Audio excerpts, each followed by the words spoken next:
इस श्वास श्वास में कृष्ण नाम समा जाए और इस श्वास को छूटने से पहले, बंद होने से पहले प्रभु तुम से हमारा साक्षात्कार हो। क्योंकि जिसने भी भगवान नाम को अपने श्वासों में बसाया, भगवान उसके सामने प्रकट होकर के साक्षात दर्शन दिए। क्योंकि इस संसार में पूरी दुनिया धोखा दे सकती है, लेकिन गोविंद किसी को धोखा नहीं देते, किसी को धोखा नहीं देते। अगर आपने कभी अपने जीवन में एक फूल भी चढ़ाया होगा गोविंद के चरणों में, तो वो भी हमारे गोविंद नोट करके रखते हैं, फलाना तारीख को फलाना समय में आपने हमको एक फूल चढ़ाया था। भगवान मौका खोजते रहते हैं कि उसको वापस करें आप। भगवान तो ब्याज सहित आपको वापस करने के लिए तैयार है, ब्याज सहित तैयार है। इसलिए भजन की कोई उम्र नहीं होती।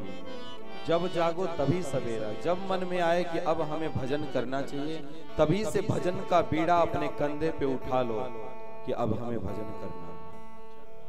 किसी की मत सुनो, केवल अपने मन की सुनो, ग्रंथों की सुनो, गोविंद की सुनो, और किसी की मत सुनो। अगर आप अपने जीवन को बदल सकते हो तो बदल लो, मौका है आपके हाथ में। और यदि आप नहीं बदल पाए तो आपके जीवन में पश्चाताप के सिवा महाराज कुछ नहीं रहेगा, कुछ नहीं रहेगा। केवल आपके जीवन में एक ही चीज रहेगी, पश्चाताप। जब लड़का नौकरी के लिए फॉर्म अप्लाई करता है ना, तो जब उसका परसेंटेज से,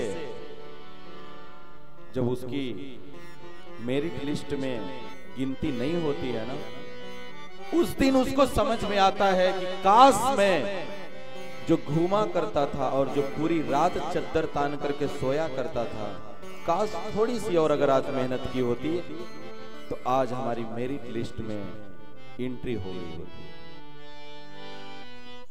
सब चीज का आपको रिजल्ट मिलेगा, लेकिन एक उसका समय है, एक उसका समय है। जब आप उस समय के दायरे में आप आएंगे ना, उस समय आपको महसूस होगा कि हमने अपने जीवन में कहां गलती की है। इसलिए उस दायरे में आने से पहले महाराज अपने आप को बदल लो। उस दायरे में आने से पहले सचेत हो जाओ, सचेत हो जाओ। जितना भी हो सके, जितना कर सको, उतना सत मार्ग पर रह करके सत कार्य करो।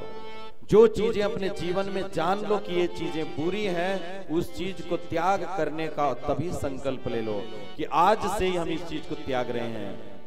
उसी समय से न जाने कौन से गुण पर दयानिधि रीझ जाते हैं। पता नहीं कौन सा तुम्हारा गुण ठाकुर जी को प्रसन्न कर दे।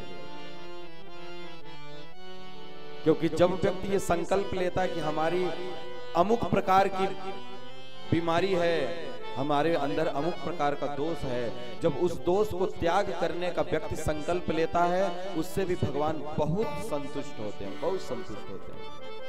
गोविंद कहते हैं कि कम से कम तुम आगे तो बढ़े, कम से कम एक कदम तुमने आगे तो बढ़ाया, यही तुम्हारे उद्धार का रास्ता बन गया, यही तुम्हारे उद्धार का रास्ता बन गया।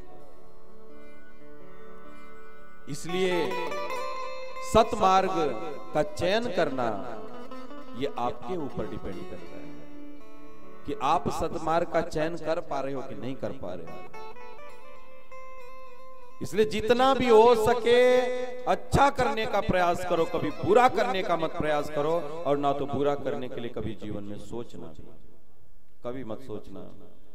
क्योंकि मैं बार बार कहता हूं, पाप अपने पाप को भी नहीं छोड़ता। हमारी आपकी क्या औकात है, किसी को वो नहीं छोड़ता।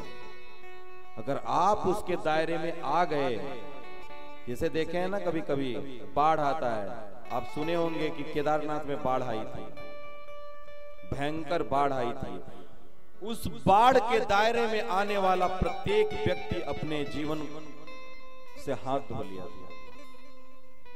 उस बाढ़ के संपर्क में आप आओगे, आग की चपेट में आप आओगे तो आग आपको जलाएगी जलाएगी, इसमें कोई संशय नहीं। इसलिए जीवन में पाप करोगे, गलत करोगे तो पाप आपको छोड़ेगा नहीं, आज नहीं तो कल, कल नहीं तो परसों, परसों नहीं तो जीवन के अंतिम क्षण तक वो आपका पीछा छोड़ने वाला नहीं, आपका पीछा छोड़ने वाला नहीं।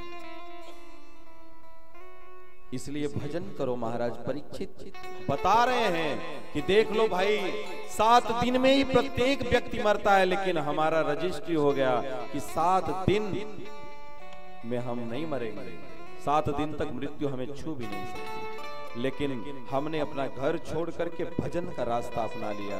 लेकिन तुम अपने बारे में सोचो बेटा कि तुम्हारे जीवन की कोई गारंटी नहीं है, कब तुम्हारे जीवन का दीपक बुझ जाए कोई ठीक नहीं है। लेकिन हमारा तो काम है, जब तक जिएंगे शान से जिएंगे और कर्जा लेकर के घी पिएंगे। हम लोगों की ऐसी सोच है, जब तक जिएंगे ऐसे जिएंगे।